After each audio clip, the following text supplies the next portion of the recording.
സദൃശ്യവാക്യങ്ങൾ അധ്യായം 3. മകനെ, എൻ്റെ ഉപദേശം മറക്കരുത്. നിന്റെ ഹൃദയം എൻ്റെ കൽപ്പനകളെ കാത്തുകൊള്ളട്ടെ.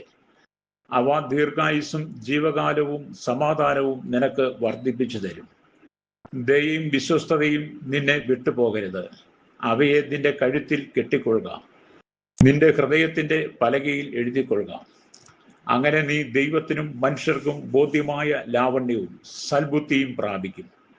പൂർണ്ണ ഹൃദയത്തോടെ യഹോവയിൽ ആശ്രയിക്കുക, സ്വന്തം വിവേകത്തിൽ ഊന്നരുത്. നിന്റെ എല്ലാ വഴികളിലും അവനെ നനച്ചുകൊള്ളുക, അവൻ നിന്റെ പാതകളെ നേരെയാക്കും. നിനക്ക് തന്നെ നീ ജ്ഞാനിയായി തോന്നരുത്. യഹോവയെ ഭയപ്പെട്ട് ദോഷം വിട്ടുമാറുക.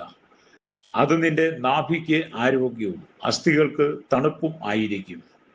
യഹോവയെ നിന്റെ ധനം കൊണ്ടും എല്ലാ വിളവിൻ്റെയും ആദ്യഫലം കൊണ്ടും ബഹുമാനിക്കുക. അങ്ങനെ നിന്റെ കളപ്പുരകൾ സമൃദ്ധിയായി നിറയും, നിന്റെ ചക്കുകളിൽ വീഞ്ഞ് കവിഞ്ഞൊഴുകും. മകനെ, യഹോവയുടെ ശിക്ഷയെ നിരസിക്കരുത്, അവന്റെ ശാസനയെങ്കിൽ മുഷിയുകയും അരുത്. അപ്പൻ ഇഷ്ടപുത്രനോട് ചെയ്യുന്നത് പോലെ യഹോവ താൻ സ്നേഹിക്കുന്നവനെ ശിക്ഷിക്കുന്നു. ജ്ഞാനം പ്രാപിക്കുന്ന മനുഷ്യനും വിവേകം ലഭിക്കുന്ന നരനും ഭാഗ്യവാൻ. അതിൻ്റെ സമ്പാദനം വെള്ളിയുടെ സമ്പാദനത്തിലും അതിൻ്റെ ലാഭം തങ്കത്തിലും നല്ലത്. അത് മുത്തുകളിലും വിലയേറിയത്. നിന്റെ മനോഹര വസ്തുക്കൾ ഒന്നും അതിന് തുല്യമാകുകയില്ല. അതിൻ്റെ വലം കൈയിൽ ദീർഘായുസ്സും ഇടം കൈയിൽ ധനവും മാനവും ഇരിക്കുന്നു. അതിൻ്റെ വഴികൾ ഇമ്പമുള്ള വഴികളും അതിൻ്റെ പാതകളെല്ലാം സമാധാനവും ആകുന്നു. അതിനെ പിടിച്ചുകൊള്ളുന്നവർക്ക് അത് ജീവവൃക്ഷം, അതിനെ കരസ്ഥമാക്കുന്നവർ ഭാഗ്യവാന്മാർ. ജ്ഞാനത്താൽ യഹോവ ഭൂമിയെ സ്ഥാപിച്ചു, വിവേകത്താൽ അവൻ ആകാശത്തെ ഉറപ്പിച്ചു. അവന്റെ പരിജ്ഞാനത്താൽ ആഴങ്ങൾ പിളർന്നു, മേഘങ്ങൾ മഞ്ഞു പൊഴിക്കുന്നു. മകനെ, ജ്ഞാനവും വകതിരിവും കാത്തുകൊള്ളുക, അവ നിന്റെ ദൃഷ്ടിയിൽ നിന്ന് മാറിപ്പോകരുത്.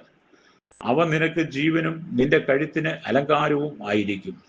അങ്ങനെ നീ നിർഭയമായി വഴിയിൽ നടക്കും, നിന്റെ കാൽ ഇടറുകയില്ല. നീ കിടപ്പാൻ പോകുമ്പോൾ നിനക്ക് പേടി ഉണ്ടാകുകയില്ല. കിടക്കുമ്പോൾ നിന്റെ ഉറക്കം സുഖകരമായിരിക്കും.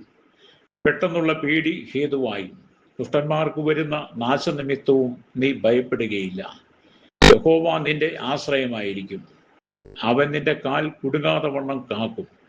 നന്മ ചെയ്യുവാൻ നിനക്ക് പ്രാപ്തിയുള്ളപ്പോൾ അതിന് യോഗ്യന്മാരായിരിക്കുന്നവർക്ക് ചെയ്യാതിരിക്കരുത്. നിന്റെ കയ്യിൽ ഉള്ളപ്പോൾ കൂട്ടുകാരനോട് പോയി വരിക, നാളെ തരാം എന്ന് പറയരുത്. കൂട്ടുകാരൻ സമീപെ നിർഭയം വസിക്കുമ്പോൾ അവന്റെ നേരെ ദോഷം നിരൂപിക്കരുത്. നിനക്ക് ഒരു ദോഷവും ചെയ്യാത്ത മനുഷ്യനോട് നീ വെറുതെ ശണ്ടയിടരുത്. സാഹസക്കാരനോട് നീ അസൂയപ്പെടരുത്, അവന്റെ വഴികൾ ഒന്നും തിരഞ്ഞെടുക്കുകയുമരുത്. വക്രതയുള്ളവൻ യഹോവയ്ക്ക് വെറുപ്പാകുന്നു, നീതിമാന്മാർക്കോ അവന്റെ സഖ്യതയുണ്ട്. യഹോവയുടെ ശാപം ദുഷ്ടന്റെ വീട്ടിൽ ഉണ്ട്, നീതിമാന്മാരുടെ വാസസ്ഥലത്തെയോ അവൻ അനുഗ്രഹിക്കുന്നു. പരിഹാസികളെ അവൻ പരിഹസിക്കുന്നു, എളിയവർക്കോ അവൻ കൃപ നൽകുന്നു. ജ്ഞാനികൾ ബഹുമാനത്തെ അവകാശമാക്കും, ഭോഷന്മാരുടെ ഉയർച്ചയോ അപമാനം തന്നെ.